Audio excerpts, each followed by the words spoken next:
بسم اللہ الرحمن الرحیم۔ السلام علیکم۔ آپ کا دوست سلمان حیدر۔ دعا ہے پروردگار سے کہ اس نے آپ کو اور آپ کے اہل خانہ کو اپنی حفظ و امان میں رکھا ہوا۔ کوئی شک نہیں، عدالت میں آج 8 رکنی بینچ کی سماعت میں چیف جسٹس نے پچھلے تمام حساب کتاب بھی کلیئر کر دیے، جو پارلیمنٹ پروٹیکٹڈ کے حوالے سے جو بات کرتے تھے، جو سینئر جونیئر ججز کے حوالے سے بات کرتے تھے، ہر طریقے سے عدالت نے چیف جسٹس نے ایک ایک پوائنٹ کا تسلی بخش جواب دیا۔ پورا مکالمہ ہوا 1.5 گھنٹے تک۔ جی ہاں، جو اس درخواست کا مدعی کا جو وکیل ہے نا، اس کے ساتھ اس کی ڈیٹیل بڑی مزیدار ہے۔ پتہ چل گیا، چیزیں کلیئر ہو چکی ہیں کہ کوئی آمنے سامنے والا معاملہ نہیں ہے۔ چیف جسٹس بہت اچھے سے آئین کی تشریح کرتے ہوئے اور سپریم کورٹ لاز کی تشریح کرتے ہوئے، اس سے متعلق پوری آگاہی اور انڈرسٹینڈنگ رکھتے ہوئے یہ ایک ایک سٹیپ اٹھاتے ہوئے نظر آ رہے ہیں، اور ان کو بڑے اچھے سے پتہ ہے کہ آئین کی فلانی شک کیا ہے، اس کے اوپر عمل درآمد کیسے کرنا ہے، پارلیمنٹیرینز کی کون کون سی پاورز ہے، کون کون سی طاقت ہے، کس کس جگہ پر وہ معاملہ زیر بحث لا سکتے ہیں، کون سے بل ہیں جو پاس کرائے جا سکتے ہیں، کون سی ترمیم ہے جو پاس نہیں کرائی جا سکتی ہے، جوائنٹ سیشن کا کیا عمل دخل ہے، اور قائمہ کمیٹیاں کیا کچھ کر سکتی ہیں۔ چیف جسٹس پوری معرفت کے ساتھ کر رہے ہیں، تو میں پوری ڈیٹیلز بہت اہم ہے اور بڑی انٹرسٹنگ ہے، اور وہ آپ کے سامنے رکھتا ہوں۔ تو اس سے پہلے کہ میں ڈیٹیل میں جاؤں تو ریکویسٹ ہے کہ چینل دیکھ رہے تو سبسکرائب کر دیں تاکہ آنے والے وقت میں بھی ویڈیوز آپ تک پہنچتی رہیں۔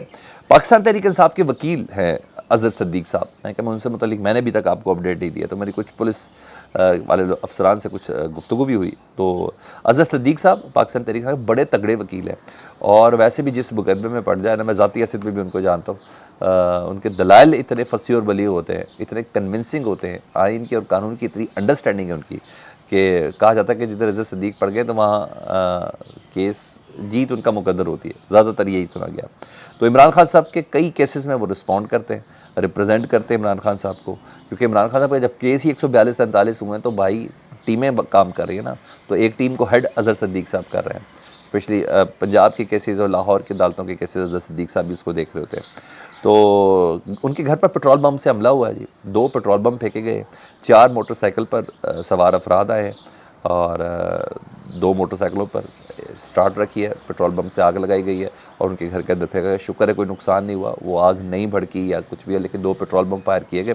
اس کے علاوہ فائرنگ بھی کی گئی ہے ان کے گھر کے باہر۔ تشویشناک صورتحال ہے، ڈرانے کی کوشش ہے انہیں، بلکہ وارن کیا گیا ہے، اور ایک دن پہلے عمران خان صاحب کے چیف سیکورٹی چیف کو اٹھا لیا گیا ہوا ہے، کہا جا رہا ہے کہ غوا ہو گئے۔ اب کچھ ایف آئی اے کے حوالے سے کچھ خبریں چل رہی ہیں کہ ان کے اوپر کوئی منی لانڈرنگ کا کیس بن چکا ہوا ہے، وہ بڑا معاملہ ہے۔ اس سے پہلے عمران خان صاحب کے سٹاف افسر جو ہیں شہباز گل صاحب، ان کو اٹھایا گیا، پھر اظہر مشوانی کی شکل میں بندے اٹھائے گئے، یعنی عمران خان صاحب کے سارے کلوزسٹ سرکل کو نا، اور خیر خواہوں کو، جن کی نیتوں پہ شک نہیں کیا جا سکتا، ان کو خیر اٹھایا جا رہا ہے۔ میرا اظہر صدیق صاحب نے بھی کہا ہے جواب میں کہ میں عمران خان کے ساتھ کھڑا ہوں، بلکہ زیادہ جوش و جذبے کے ساتھ کھڑا ہوں، مجھے اس طرح نہیں کہہ سکتا، جس نے وار کرنا ہے سامنے سے آ کے کرے۔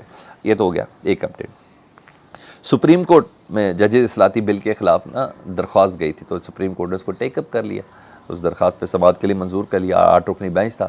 اس کے بعد سپریم جوڈیشل کونسل کے اجلاس، جوڈیشل کمیشن کے اجلاس سے وہ بھی جب آئیں گے تو ہم آپ کو اس سے متعلق بتائیں گے۔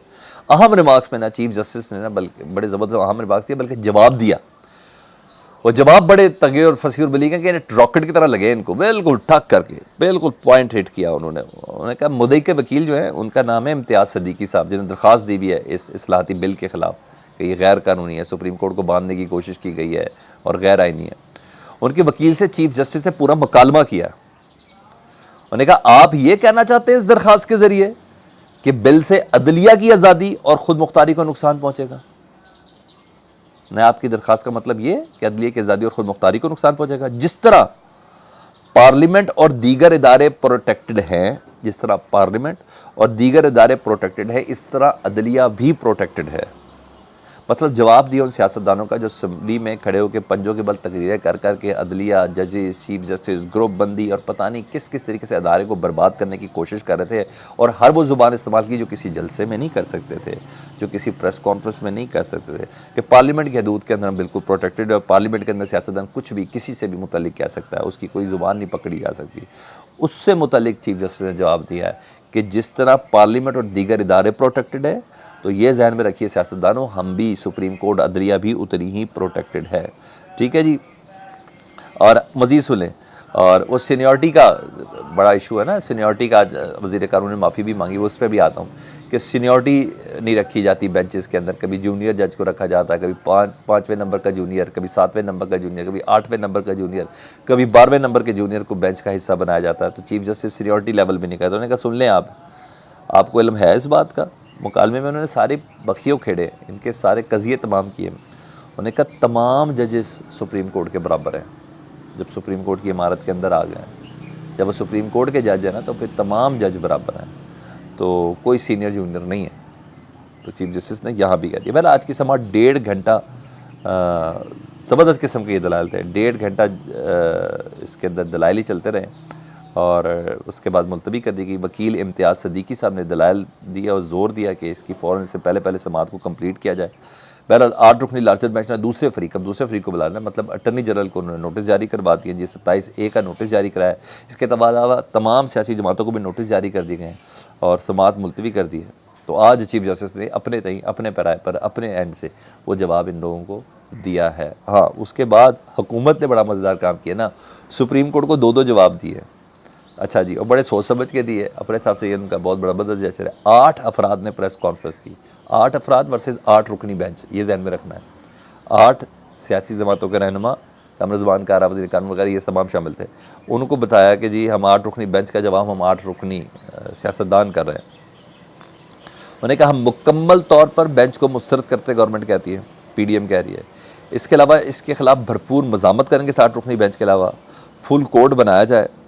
اجلس میں درخواست دائر ہوئی اور بینچ بنا دیا گیا ہے۔ وزیر قانون نے کہا اعظم طارق صاحب نے کہ ہمیں ایک سپریم کورٹ چاہیے، اور سپریم کورٹ کے اندر ڈویژن کا تقسیم کا تاثر عیاں ہو رہا ہے، اس لیے امید ہے کہ آج بینچ تلیل ہو جائے گا۔ انہوں نے بینچ تلیل کیا، انہوں نے عدالت نے نوٹس جاری کر دیے ان لوگوں کو۔ یہ بینچ تلیل کی خواہش مت رکھتے تھے نا، عدالت نے ان کو نوٹس جاری کر دیا، تو عدالت نے ککھ نہیں ہل رہا عدالت کا۔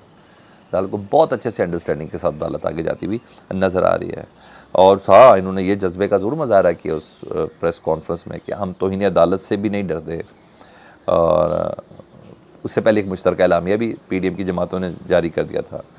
بہرحال اعظم نذیر تارڑ صاحب نے پوری قوم سے معافی مانگی آج۔ انہوں نے کہا جی جونیئر ججز کی تعیناتی پر میں نے ووٹ دیا تھا، مجھے وہ ووٹ نہیں دینا چاہیے تھا سپریم کورٹ کے لیے، تو کیونکہ مجھ پر حکومت کا پریشر تھا۔ اب مجھے یاد ہے مریم بی بی جب یہ انہوں نے ووٹ نہیں دے رہے تھے نا اعظم نذیر تارڑ صاحب، مریم بی بی نے کہا شیر ببر شیر ہے ہمارا، زبردست اعظم نذیر تارڑ نے کیا سائن نہیں کیے جونیئر ججز کی تعیناتی پہ، تو وہ کہہ رہے ہیں میرے پاس، میں معافی مانگتا ہوں، میرے پاس حکومت کا پریشر تھا، یعنی شہباز شریف صاحب چاہ رہے تھے یہ ججز کی تعیناتی ہو۔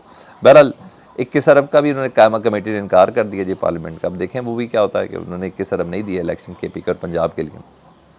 لیٹس سی، اب عدالت کے پاس چیز چلے گی تو عدالت دیکھیں کرتی کیا ہے۔ دوسرا، عمران خان صاحب نے ATC عدالت میں پہلے بھی اس عدالت میں پیش ہوتے رہے، اپلائی کیا ہوا تھا جی تھانہ ریس کورس پہ، وہ ذل شاہ وغیرہ کی شہادت والا معاملہ، ان کا قتل کا مقدمہ عمران خان صاحب کے اوپر اور دیگر کچھ نہیں تو کیسز تھے، تو عبوری ضمانت کے لیے عمران خان صاحب نے ہوئی بھی تھی، تو اس پہ توسیع کے لیے درخواست تھی، تو اور ساتھ ساتھ ویڈیو لنک پہ ان کی حاضری کی درخواست تھی، دونوں منظور کر لی گئی جی، ان کی توسیع بھی ہو گئی ضمانت میں، ان کی ویڈیو لنک سے بھی ہو گئی ہے۔ 4 مئی تک عدالت نے ان کو گرفتار کرنے سے بھی روک دی، یعنی 4 مئی تک عمران خان صاحب پروٹیکٹڈ ہو چکے ہیں جی۔ ویسے جب ایک عدالت ویڈیو لنک پہ آپ کی پیشی کی اجازت دیتی ہے تو اس کا مطلب باقی عدالتیں بھی دے سکتی ہے، ایک پریسیڈنٹ سیٹ ہو جاتا ہے نا کہ ہاں یہ ممکن ہے، یہ ہو سکتا ہے، تو میں نہیں سمجھتا کہ کوئی اتنا مشکل ہوگا۔ اور ایسے موقع پہ جب عمران خان صاحب بتا رہے ہیں کہ میرے کہاں ہے، اور اب انٹرنیشنل دنیا بھی بتا رہی ہے کہ عمران خان صاحب کی جان کو خطرہ ہے، اب یہ خود بھی بتا رہے ہیں کہ وزیر آباد والا غیر ملکی ایجنسیوں نے پلان کر کے عمران خان کے اوپر حملہ کیا تھا، وہ نوید سے بات بہت آگے تک لے کے جا چکے، گورنمنٹ خود بھی بتا رہی ہے۔ تو جب یہ تمام چیزیں ہو رہی ہیں تو اس موقع پر عمران خان صاحب کو نے کوئی اگر مل گئی ہے ویڈیو لنک کی اجازت لاہور کی اینٹی ٹیررسٹ کورٹ پہ، تو باقی عدالت پہ مل سکتی ہے۔